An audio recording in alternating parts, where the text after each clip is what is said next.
Accura Series. Agara barrels for guaranteed accuracy. Nitride for guaranteed rust proofing. And a rifle guaranteed to be the best muzzleloader you've ever shot. CVA, it's just a better gun. This segment's being brought to you by 3rd Regiment Game Calls. Friends, family, and faith in the outdoors. One call at a time.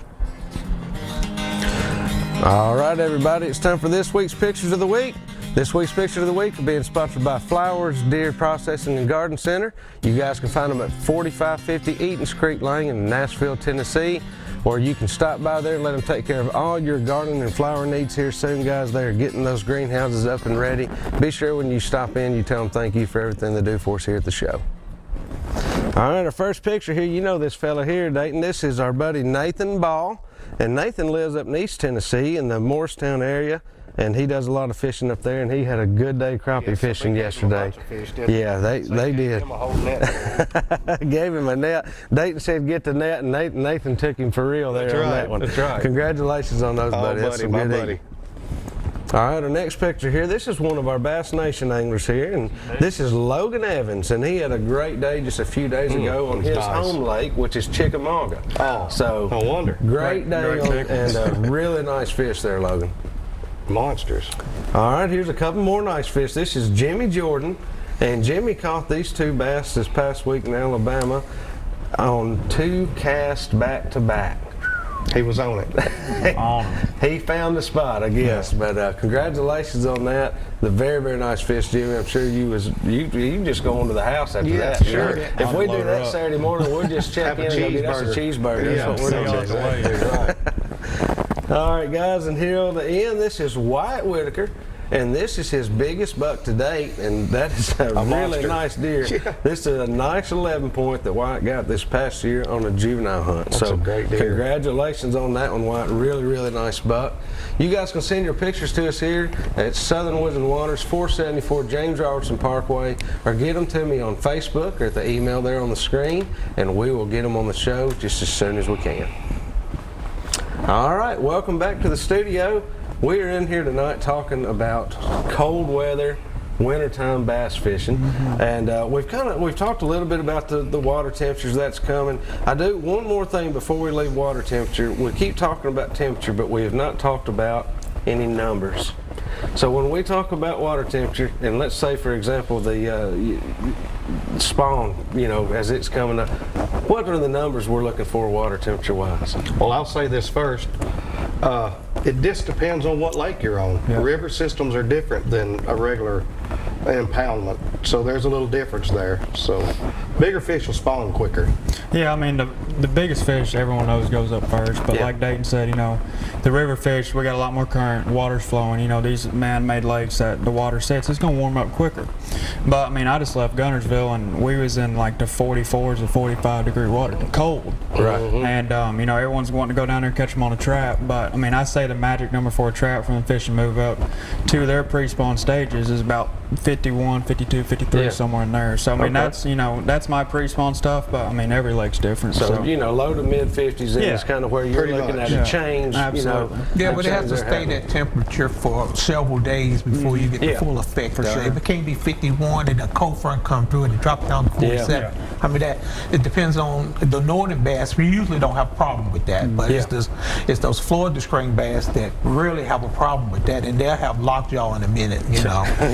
So 5 or 6 days of that, and then you can kind of expect them to have made that transition. Like this week. Yeah, for sure. This week, that's exactly right. That's why I wanted to hit on that actually, because we are right here, kind of on one of those big transition points where we're going to see a big difference coming up. So you might be doing something different next week than what you were doing this past week. Like you said, Tristan, they'd liable to be a totally different area doing a totally different thing. A few days later. But let's talk about a few baits here for just a few minutes. I know we got some we're going to go over here in a little bit, but grab one of your. I know you got several things in there that you brought specifically. I just want to cover a few of those and what conditions you prefer them in, and what depths things like that. Well, I mean, wintertime fish, everyone knows Alabama rig, and I mean that's a huge bait in the wintertime. Catch suspended fish, go down the bank, whatever you want to do. But like for me, you know, the technology in the fishing world has blown through the roof. We got forward-facing sonars, we got 360, they can't hide. Yep. So a big thing I like to do in the wintertime is find them suspended, whether it's in, you know, 100 foot of water, they could be sitting at 20 foot, however. But I like to catch them looking at them on this bait, and you know, that's a really, really good tool. They cannot stand this thing when it reels by their face, for sure. So, I mean, you can do the same thing with jerk baits. You can put on a single swim bait, but I mean, that's, you know, that's probably my favorite wintertime. And you know, like we said again, when the water gets up and gets warm, the water gets muddy. Everyone knows about the red chatterbait. You can't. These things right here is like gold. Yeah. And you know, this is a big tool too. And I'm a big chatterbait guy. It's my go-to bait though at wintertime, summertime. If I need to get a bite, I put this in my hand. So, I mean, that's some of my favorites. I mean, you can flip a jig. You know, you can do a bunch of stuff. And you jerk bait. Yeah, I mean, you can jerk bait them, suspended fish. So, I mean, it's great tools you can have there. So.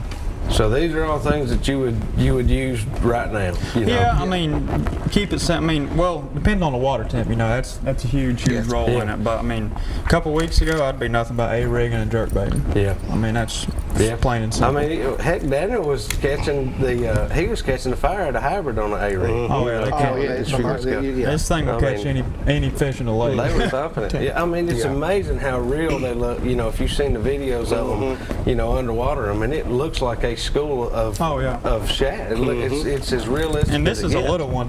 Picasso makes one that has like 17 lures on it. Right. Yeah. I mean, it's huge. So I mean, they imitate a school of shad. So I mean, it's an awesome bait for sure. Yeah. Well, glad you hit on size a little bit because I wanted to get into that. So with crappie, you know, I do a lot more crappie fishing than I do bass fishing, but I know with crappie, the weight of that, let's say that, you know, in that case, the head on that chatterbait, yeah, it makes a huge difference. You know, with a crappie, you can be throwing a 1/16 and a 3/16 and catching a fire at a fish on one and can't get a bite on the other. So my point being, is there anything you need to change right now about are you throwing a smaller, lighter jig, you know, right now on average than you would be in warmer weather, or are you throwing, you know, a heavier one? It depends a lot because, I mean, like on our sonars and our forward-facing sonars, you can look at them and see where they're sitting in the water column, and you can watch your bait. You know, if you throw it out there and you let it sink down, you start reeling it, and it rises up in the water column, you're like, well, we need to put some heavier weights on, you know, 1/4 ounce, 1/2 ounce, whatever it could be in the case. But, I mean, for me, that's a huge advantage instead of just like guessing and saying, well, I'm not getting a bite, I need to change something up. I can actually look at them and be like, well, my bait's going over top of them, I'm not letting it get to them or whatever. But water column, I mean, that is the biggest thing in fishing, in my opinion. Keeping your bait in that Pacific water column that them fish are sitting in makes all the difference in the world. Yeah. Electronics, I mean, there's nobody up here that can't agree that electronics in fishing. I mean, PV, how far have they come since you started fishing? Look, I'm still getting used to the Lowrance number 5, you know. I mean, it's really gone past what I'm used to, you know. Man, I remember those little flashers, you know. Sir. So what they're doing, you know, they can look at the screen and they know exactly what the fish want to do. They know how big the fish is, you know. And that's something I want to hit on too. I was sitting around dinner the other night with a bunch of buddies, and we got to talking. One of our older guys said, would you enjoy bass fishing as much as you do now if you didn't have the electronics? I didn't know how to answer that. Yeah. I wouldn't know what to do. Yeah, well, I can tell you my answer. Well, I know what you're saying. I put on tournaments all the time, and Christian, he's fished one of my tournaments out on Kentucky Lake before, and I tried to tweak them to make them just a little different, you know. I would like someone one day to put up a big tournament, and you couldn't use electronics. I've said the same word. And you just had to use your skills. I think it'd be fun too. Yeah, it's real fun. You know, the Major League Fishing guys, they have an 18-foot boat, okay? They don't have those big 21s. But take the electronics off of them and see what they do, you know? That's right. I think it'd be great. Maybe we ought to look into that in the future. For sure. Well, guys, we're going to go over and do this week's Product of the Week. This week's Product of the Week has been brought to you by Caney Fork Outdoors. You guys can find them at cfoutdoors.com or get off of I-40 there at the Center Hill Dam exit. Go down to the bottom of the hill and take a right, and you'll find them at the Big Rock Market. Let them get you outfitted and down there on the Caney Fork River so you can do your own catching some trout and some walleye and some sauger. And everybody in there. But the Caney Fork, I used to think, oh, it's a trout. It is, but buddy, there's a lot more than trout. Yeah. What do you got over there, Tristan? So this is Lure Lock. I got with this company this year. This is an unbelievable company. These guys are awesome, and they design, you know, tackle boxes. And this right here is a medium box. You know, good size. They make a small, medium, large. They make ultra thins. But the cool part about it is, you see that blue right there? That's Tack Logic. So when you put your baits in here, you know, they ain't gonna fall out. They keep everything nice and neat. Don't break. Running down the lake. You know, it's an awesome, awesome company, and I'm tickled to death to be with them. So, and some Bass Reaper stuff. We're actually gonna get this stuff away too. So, I got some coffin craws, some Sinister Shads. You know, these are great tools you can use baits this time of year.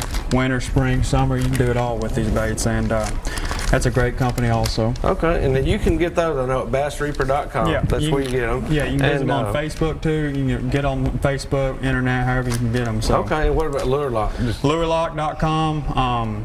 You can get them look at them on social media, Facebook. Everything will be linked on there too. So it's easy to find, super easy. So. Yeah, well, we appreciate it very much. A couple great products. Guys, we're going to get ready to take another quick break. When we come back, we're going to open the phone lines for you, and we'll have some more Southern Woods and Waters.